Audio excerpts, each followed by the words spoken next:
ನಾವು ಉತ್ತರ ಕರ್ನಾಟಕ ಮಂದಿ ಎಳ್ಳ ಅಮಾವಾಸ್ಯೆ ಬಂತಂದ್ರೆ ಈ ಪಲ್ಯ ಮಾಡ್ತೇವ್ರಿ.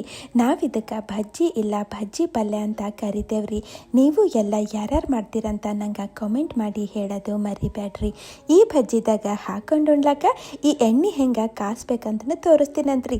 ಈ ರೊಟ್ಟಿ, ಈ ಭಜ್ಜಿ, ಈ ಎಣ್ಣೆ ಏನು ಕಾಂಬಿನೇಷನ್ ಅದಲ್ರಿ, ಭಾರಿ ಅಂದ್ರೆ ಭಾರಿ ಮಸ್ತ್ ಇರ್ತದ್ರಿ. ನೀವು ಮಾಡಿ ನೋಡ್ರಿ.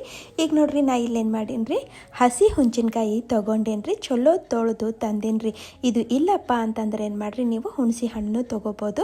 ಆದರೆ ಈಗ ಸದ್ಯ ಸೀಸನ್ ಅದ ರೀ, ಇದ್ರಾಗ ಮಾಡಿದ್ರೆ ಭಾಳ ಚಲೋ ಆಗ್ತದ್ರಿ ನಮ್ಮ ಭಜ್ಜಿ ಪಲ್ಯ. ಇದಕ್ಕೇನಪ್ಪ ಅಂತಂದ್ರೆ ಚಂದ ಕುದಿಸಿ ಏನು ಮಾಡ್ಬೇಕ್ರಿ, ರಸ ಎಲ್ಲ ತೆಗೆದು ಹಿಂಗೆ ಸೋಸ್ಕೊಂಡು ತಂದು ಇಟ್ಬಿಡ್ಬೇಕ್ರಿ. ಹುಳಿ ನಿಮಗೆ ಹೆಂಗೆ ಬೇಕಂಗೆ ಅಡ್ಜಸ್ಟ್ ಮಾಡ್ಕೊರಿ. ಮತ್ತು ಇಲ್ಲಿ ನೋಡ್ರಿ, ನಾ ಏನು ಮಾಡೀನಿ ಇಲ್ಲಿ ಅಂದ್ರೆ ತೊಗರಿಕಾಯಿ, ಹಸಿ ಬಟಾಣಿ ಮತ್ತು ಅವ್ರಿಕಾಯಿ ತೊಗೊಂಡೇನ್ರಿ. ಕ್ವಾಂಟಿಟಿ ನೀವು ಹೆಚ್ಚು ಕಮ್ಮಿನೂ ಮಾಡ್ಕೋಬೋದ್ರಿ. ಹಾಗೆ ಹಸಿ ಕಡ್ಲಿಕಾಯಿ ಸಿಕ್ಕು ಅಂದ್ರೆ ಅವನು ತೊಗೋರಿ, ಅದರ ನಂಬಲ್ಲಿ ಇಲ್ರಿ. ಹೀಗಾಗಿ ನಾನು ಒಣ ಕಡ್ಲಿಕಾಳಿಗೆ ಏನು ಮಾಡೀನಿ ರೀ, ಒಂದು 3 ತಾಸು ನೆನೆಕ್ಕಿ ತೊಗೊಂಡೀನಿ ರೀ. ಇವಕ್ಕೆಲ್ಲ ಚಂದ ಕುದಿಸಿ ಏನು ಮಾಡ್ತೀನಿ ರೀ ಅಂದ್ರೆ ಮೆತ್ತಗೆ ಕುದಿಸಿ ತರ್ತೀನಂತ್ರಿ. ಹಾಗೆ ಇಲ್ಲಿ ನೋಡ್ರಿ, ನಾ ಇಲ್ಲಿ ಒಂದಿಷ್ಟು ಮೆಂತ್ಯ ಸೊಪ್ಪು ತೊಗೊಂಡೀನಿ ರೀ. ಹಾಗೆ ಪಾಲಕ್ ಸೊಪ್ಪು ತೊಗೊಂಡೀನಿ ರೀ. ನಾವು ಮೆಂತ್ಯ ಸೊಪ್ಪು ಜಾಸ್ತಿ ಹಾಕ್ಬೇಕ್ರಿ ಇದ್ರಾಗ, ಪಾಲಕ್ ಸೊಪ್ಪು ಸ್ವಲ್ಪ ಕಮ್ಮಿ ಇದ್ರೂ ನಡೀತದ.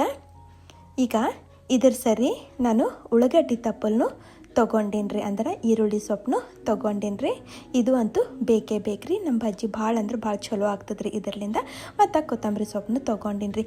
ಈಗ ಇವಕ್ಕೆಲ್ಲ ಚಲೋ ಬಿಡಿಸಿ ಚಂದ ಸ್ವಚ್ಛ ನೀರಾಗಿ ತೊಳೆದು ಹಿಂಗೆ ಸಣ್ಣ ಹೋಳಿ ತಂದು ಇಟ್ಬಿಟ್ಟೇನಂತ್ರಿ.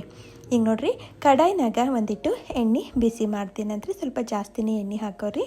ಎಣ್ಣೆ ಬಿಸಿ ಆಯ್ತಂದ್ರೆ ಸಾಸಿ ಮತ್ತು ಜೀರಿಗೆಗೆ ಹಾಕ್ತೀನಂತ್ರಿ. ಚಲೋ ಹಿಂಗೆ ಹಾರ್ಲತ್ತು ಅಂದ್ರೆ ಏನು ಮಾಡ್ಬೇಕ್ರಿ, ಶುಂಠಿ ಬೆಳ್ಳುಳ್ಳಿ ಏನು ಮಾಡ್ಬೇಕ್ರಿ, ನಾವು ಕುಟ್ಟಿ ಸೇರಿಸ್ಬೇಕಾಗ್ತದೆ. ಅಂದ್ರೆ ನಾ ಏನು ಕುಟ್ಟಿಟ್ಟಿದ್ದಲ್ರಿ ಅದ್ರಾಗಿಂದು ಅರ್ಧ ಹಾಕಿನ್ರಿ, ಅರ್ಧ ಹಾಗೆ ಸೈಡಿಗೆ ಇಟ್ಟಿನ್ರಿ, ಲಾಸ್ಟಿಗೆ ಬೇಕಾಗ್ತದೆ. ಮತ್ತಿಲ್ಲಿ ಈರುಳ್ಳಿ ಸೊಪ್ಪು ಇರ್ತದಲ್ರಿ, ಅದ್ರದ್ದು ಉಳ್ಳಾಗಡ್ಡಿ ಇರ್ತಾವಲ್ರಿ, ಅವು ಸಣ್ಣ ಹೋಳಿ ಸೇರಿಸ್ತೀನಿ. ಹಾಗೆ ಕರಿಬೇವನ್ನು ಹಾಕ್ಬಿಟ್ಟಿನ್ರಿ. ಇವಕ್ಕೆ ಸ್ವಲ್ಪ ಹಿಂಗೆ ಫ್ರೈ ಮಾಡ್ಕೊಂಡಾದ್ಮೇಲೆ ನಾವೇನು ಈ ಹಸಿ ಕಾಯಿಪಲ್ಯ ಏನು ಕಟ್ ಮಾಡಿ ಇಟ್ಕೊಂಡಿದ್ದೇವಲ್ರಿ, ಅದು ಸ್ವಲ್ಪ ಹಾಕ್ಬಿಡ್ತೀನಂತ್ರಿ. ಪೂರ್ತಿ ಹಾಕೋದು ಬೇಡ, ಅದ್ರಾಗಿಂದ ಒಂದು 1/4 ಭಾಗ ಹಾಕ್ತಾರೆ ಸಾಕು. ಹಾಕಿದ್ಮೇಲೆ ಅವಕ್ಕೆ ಸ್ವಲ್ಪ ಹಿಂಗೆ ಮೆತ್ತಗೆ ಮಾಡ್ಕೊತೀನಂತ. ಉಳಿದಿದ್ದೆಲ್ಲ ಆಮೇಲೆ ಹಾಕೊಳ್ಳಮಂತ್ರಿ. ಈಗಿದ್ರಾಗ ನಾವೇನು ಕಿವುಚಿ ಇಟ್ಕೊಂಡಿದ್ದೇವಲ್ರಿ, ಇದೇನು ಹುಣ್ಸಿಕಾಯಿ ಇತ್ತಲ್ರಿ ಅದರದ್ದು ರಸ ಏನದಲ್ಲ ಸೋಸಿಟ್ಕೊಂಡಿದ್ದೇವಲ್ಲ ಅದು ತಂದು ಹಾಕ್ಬಿಡ್ತೀನಂತ. ಇದಕ್ಕೆ ಚಂದ ಮಿಕ್ಸ್ ಮಾಡಿ ಮತ್ತು ಕುದಿಲಕ್ಕ ಬಿಟ್ಬಿಡ್ಬೇಕ್ರಿ. ಚಂದ ಹಿಂಗೆ ಸಳಮಳ ಅಂತ ಕುದಿಲತ್ತಂದ್ರೆ ಇದ್ರಾಗ ಏನು ಮಾಡ್ತೀನಿ ರೀ ಈಗ ಅಂತಂದ್ರೆ ರುಚಿಗೆ ಬೇಕಾದಷ್ಟು ಉಪ್ಪು ಹಾಕ್ಲತ್ತೀನಿ ರೀ. ಹಾಗೆ ಅರ್ಶಿಣ ಪುಡಿನೂ ಸೇರಿಸ್ಬಿಡ್ತೀನಂತ್ರಿ.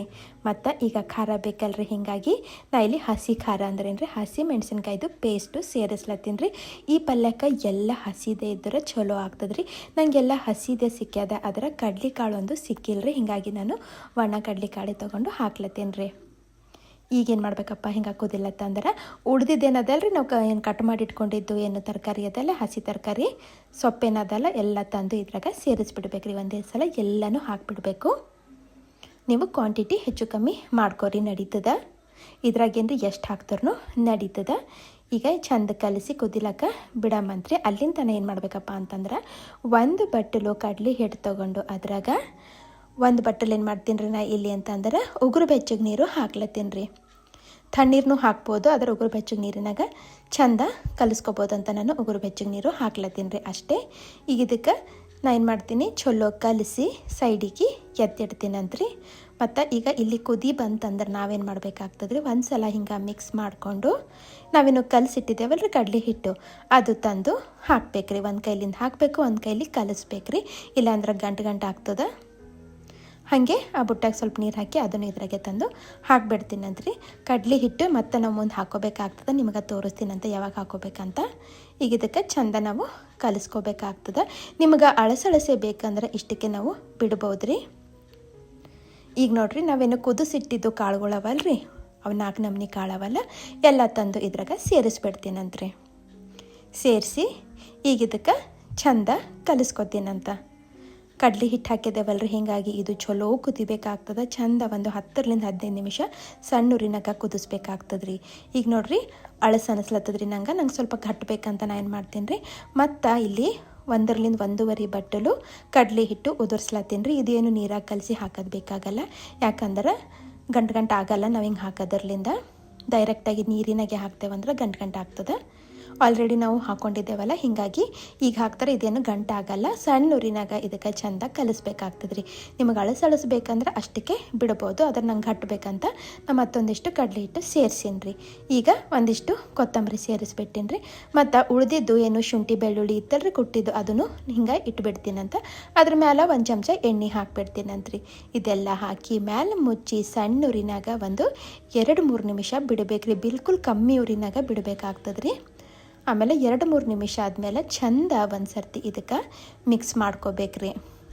ಮಿಕ್ಸ್ ಮಾಡ್ಕೊಂಡ್ಮೇಲೆ ಮತ್ತೆ ಸಣ್ಣ ಊರಿನಾಗ ಇದಕ್ಕೆ ಅವಾಗ ಕೈ ಆಡಿಸ್ಕೊತ ಮತ್ತು ಒಂದು 5 ನಿಮಿಷರ ಕುದಿಸ್ಬೇಕ್ರಿ. ಅಂದರೆ ನಮ್ಮ ಬಜ್ಜಿ ಇಲ್ಲಿ ಚಲೋನು ಟೇಸ್ಟ್ ಬರ್ತದ್ರಿ.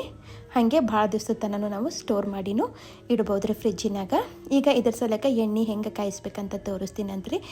ನೀವು ಅಡುಗೆಗೆ ಯಾವ ಎಣ್ಣೆ ಬಳಸ್ತೀರಲ್ರಿ ಅದೇ ತೊಗೊಂಡ್ರೆ ನಡೀತದೆ. ನಾ ಇಲ್ಲಿ ಶೇಂಗಾ ಎಣ್ಣೆ ತೊಗೊಂಡೇನಿ ರೀ. ಈಗ ಎಣ್ಣೆ ಚಲೋ ಬಿಸಿ ಆಯ್ತಂದ್ರೆ ಸಾಸಿ ಮತ್ತು ಜೀರಿಗೆಗೆ ಹಾಕ್ಬಿಡ್ಬೇಕ್ರಿ. ಅವು ಸ್ವಲ್ಪ ಹಿಂಗೆ ಕೆಂಪಗಾದವು ಅಂತಂದ್ರೆ ನಾ ಇಲ್ಲಿ ಬರೀ ಬೆಳ್ಳುಳ್ಳಿ ಏನು ಮಾಡೀನಿ ಹಿಂಗೆ ಕುಟ್ಟಿ ಸೇರಿಸ್ಲತ್ತೀನಿ ರೀ. ಶುಂಠಿ ಏನು ಹಾಕೋದು ಬೇಡ, ಹಾಕ್ದ್ರೂ ನಡೀತದೆ. ಆದರೆ ಬರೀ ನಾನು ಬೆಳ್ಳುಳ್ಳಿ ಸೇರಿಸೀನಿ ರೀ. ಈಗ ಇದಕ್ಕೆ ಚಂದ ಹಿಂಗೆ ಕೆಂಪಗಾಗತನ ನಾವು ಕರಿಬೇಕಾಗ್ತದೆ. ಈಗ ಇದ್ರಾಗ ನೋಡ್ರಿ ಒಂದಿಷ್ಟು ಒಣ ಮೆಣಸಿನ್ಕಾಯಿ ಅರ್ಧಂಬರ್ಧ ಬೀಜ ತೆಗ್ದೀನಿ ರೀ. ತೆಗ್ದೇನು ಮಾಡೀನಿ ಹಿಂಗೆ ಸಣ್ಣ ಪೀಸ್ಗಳು ಮಾಡಿ ಸೇರಿಸ್ಲತ್ತೀನಿ ರೀ. ಈಗ ನಾವು ಸ್ಟವ್ ಆಫ್ ಮಾಡ್ಬೇಕ್ರಿ, ಇಲ್ಲಾಂದ್ರೆ ಪೂರ್ತಿ ಕಪ್ಪಗಾಗ್ಬಿಡ್ತಾವೆ ರೀ ಮೆಣಸಿನ್ಕಾಯಿ. ಪೂರ್ತಿ ಕಪ್ಪಗಾಲಕ್ಕೂ ಬಿಡಬಾರ್ದು. ಸ್ವಲ್ಪ ಏನಾಗಬೇಕು, ಅವು ಕ್ರಿಸ್ಪಿ ಆಗ್ಬೇಕ್ರಿ, ಅಷ್ಟೇ ರೀ. ಈಗ ನೋಡ್ರಿ ನಮ್ಮದು ಜೋಳದ ರೊಟ್ಟಿ ಇಲ್ಲ ಸಜ್ಜಿ ರೊಟ್ಟಿ ಮೇಲೆ ಹಿಂಗೆ ಬಜ್ಜಿ ಹಚ್ಕೊಂಡು ಅದ್ರ ಮೇಲೆ ಈ ಕಾಸಿದ್ದು 1-2 ಚಮಚ ಎಣ್ಣೆ ಹಾಕ್ಕೊಂಡು ಆ ಮೆಣಸಿನ್ಕಾಯಿ ಅದ್ರಾಗ ಕಿವ್ಚಿ ಉಂಡುರ ಆಹಾ ಏನು ಭಾರಿ ಇರ್ತದಂತ್ರಿ. ಹಾಗಾದ್ರೆ ನೋಡಿರಲ್ರಿ ನೀವು ಈ ಸಲ ಈ ಎಳಮವಾಸಿಗೆ ಈ ಥರ ಬಜ್ಜಿ ಮಾಡಿ ಉಂಡು ನೋಡ್ರಿ. ಮತ್ತು ಹೆಂಗೆ ಅನಿಸ್ತಂತ ನಂಗೆ ಕಾಮೆಂಟ್ ಮಾಡಿ ಹೇಳೋದು ಮರಿಬೇಡ್ರಿ. ಮತ್ತೆ ಸಿಗ್ತೀನಂತ್ರಿ. Thank you.